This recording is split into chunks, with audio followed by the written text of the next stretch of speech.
Right, so today I'll be showing you how to remove the CMOS battery from your MSI motherboard. Now, depending on which motherboard you have, the CMOS battery, this is what it looks like, and it might be sitting at a slightly different position. Some might be lower or maybe a bit on the side.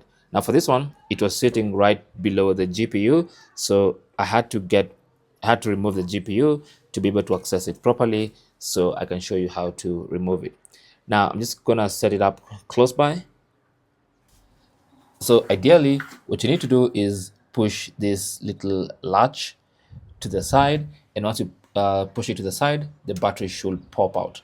Now, in some motherboards, you might find a little plastic between these two. So between this and this should be a little black plastic there. Now that plastic prevents you from accidentally pushing that out and removing the battery accidentally.